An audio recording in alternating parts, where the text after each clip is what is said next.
Everyone, welcome back to my PS freedom. আশা করি তোমরা সবাই খুব ভালো আছো।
তারপর দেখো ব্রাউন কালারটা আমি পুট অন করে ভালো করে ব্লেন্ড করে নেওয়ার পর আর একটু ডার্কেস্ট ব্রাউন কালার, যেটা একটু ব্ল্যাকিশ টাইপের, সেটা আমি আউটার ভিতে একটুখানি পুট করে ভালো করে ব্লেন্ড করছি। আমার মনে হলো আরও একটু কালার দরকার, তো আরেকটুখানি আমি ওই ডার্ক কালারটা নিয়ে আরও পুট করে ভালো করে ব্লেন্ড করে নিলাম।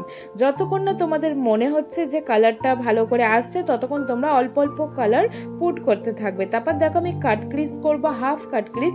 তার জন্য কনসিলার ফার্স্টে অ্যাপ্লাই করে আমার যেহেতু হুডেড আইস, যাদের আমার মতো হুডেড আইস তারা একটুখানি অ্যাপ্লাই করে ওটা ওপর দিকে তাকিয়ে দেখে নেবে কতটা অবধি যাচ্ছে, তার থেকে স্লাইট একটু ওপরে করে নিয়ে ভালো করে ক্রিজটা করে নেবে। আর যাদের হুডেড আইস না, তারা সত্যি ভীষণ লাকি, আমার ভীষণ ভালো লাগে ওই আইগুলো, কিন্তু কিছু করার নেই, আমাদের এইভাবেই হয়েছে, এইভাবেই এটাকে সুন্দর করে নিতে হবে।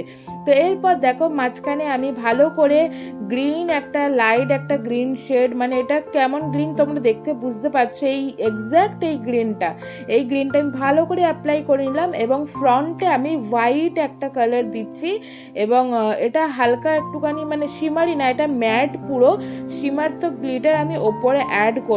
তো দেখো ইনার কর্নারে আমি ভালো করে হোয়াইট দিচ্ছি, আর আমার গ্লিটার যেটা দিচ্ছি হোয়াইট কালারের, সেটা extremely sorry for that, video ক্লিপটা আমি নেওয়া হয়নি, কিছু করে মিস্টেক হয়ে গেছে। তারপর দেখো হোয়াইট কাজল অ্যাপ্লাই করে আমি নিচে হচ্ছে লোয়ার ল্যাশ লাইনে ভালো করে ব্রাউন আর একটু ব্ল্যাক দিয়ে ব্লেন্ড করে নিলাম। এবার দেন এখন আমি মাস্কারা ইউজ করে নিচ্ছি। মাস্কারা ইউজ করার পরে দেখো আমি আইব্রো নিচে হাইলাইট করে নিলাম। তারপর এবার আমি মুভ অন করে গেছি ফেসের দিকে। এখন আমি কন্ট্যুর ইউজ করছি, যেটা এখন আমার ভীষণ ভালো লাগে করতে। এইটা করলে ফেসে একটা শার্পনেস দেখায়, এবং যাদের ফেসটা অনেক মনে হয় হোয়াইট হয়ে গেছে, এইটা করার পরে আস্তে আস্তে সবটা ব্যালেন্স হয়ে যাবে। এমন নয় যে মুখটা মানে সরু বলে বা কোনো মুখে কোনো ফ্যাটিনেস নেই বলে যে করবে না, এটা নয়। এইটা করলে একটা সবটা ব্যালেন্স হয়ে যায়। তাই তোমরা এগুলো স্টেপ বাই স্টেপ করতে থাকবে। আর ভালো করে ফাউন্ডেশন নিজের শেডে নেবে। নিজের শেডে যদি না নাও, অনেক সময় মেকআপ কালো হয়ে যাওয়ার কিন্তু চান্স থাকে, তাই জন্য নিজের শেডে নেবে। বেশি ফেয়ার বেশি একদম ডার্কেস্ট নেবে না, যেটা তোমার শেড সেটা নেবে। তারপর দেখো আমি ব্লাশ অন করছি, ব্লাশ লাগাচ্ছি। ব্লাশ হচ্ছে এটা আমি লাগাচ্ছি আমার লিপ বাম দিয়ে। তোমরা চাইলে এমনি নর্মাল লিপস্টিক দিয়েও লাগাতে পারো বা ব্লাশ লিকুইড থাকলেও অ্যাপ্লাই করতে পারো। তারপর ভালো করে কম্প্যাক্ট দিয়ে আমি সেট করে নিচ্ছি, যেগুলো হাইলাইট করেছিলাম কনসিলার দিয়ে সেই পয়েন্টগুলো আমি কম্প্যাক্ট দিয়ে করছি। তোমরা চাইলে লুজ পাউডারও ইউজ করতে পারো। তো এরপর দেখো অলমোস্ট আমার শেষের দিকে। এবার আমি যেখানে কন্ট্রোল করেছি বা যেখানে আমি লিপ বাম দিয়ে ব্লাশ করেছি সেইগুলো আমি পাউডার ব্রাউন্স এবং ব্লাশ দিয়ে সেট করে নেবো। ফেসটা কিন্তু সেট করতে একদম ভুলবে না, ভালো করে সেট করবে, তাহলে তোমার মেকআপ লং লাস্টিং হবে, একদম গলে যাবে না। আর একটুখানি স্কিন কেয়ারটা টাইম নিয়ে নিয়ে করবে। একটুখানি ফার্স্টে টোনার লাগিয়ে 10 সেকেন্ড ওয়েট করবে, আবার একটুখানি সিরাম লাগিয়ে 10 সেকেন্ড 15 সেকেন্ড ওয়েট করবে, দেন ময়েশ্চার, দেন আবার একটু ওয়েট করবে, তারপরে তোমরা প্রাইমার লাগাবে। এইরকমভাবে করলে তোমাদের মেকআপ কিন্তু অনেক লং লাস্টিং হবে আর ফেসে কোনো কিছু পিম্পল হবে না। যাদের ভুল ধারণা মেকআপ করলে পিম্পল হয়, তাদের কোনো কিছু প্রবলেম হবে না। তারপর দেখো আমি হাইলাইটার অ্যাপ্লাই করে নিয়েছি। দেন আমার কাছে তো ব্রাউন এক্স্যাক্ট শেডটা এখন নেই, তার জন্য আমি কি করলাম, একটুখানি ভালো করে আইশ্যাডো প্যালেট থেকে একটা ব্রাউন পিক করে শ্যাডো নিয়ে ওপরে বর্ডার দিয়ে একটা হালকা একটুখানি যেই ব্রাউনটা ছিল ওটা মিডিলে অ্যাপ্লাই করে তার উপর আবার কনসিলার দিয়ে ফিঙ্গার দিয়ে ব্লেন্ড করে নিচ্ছি।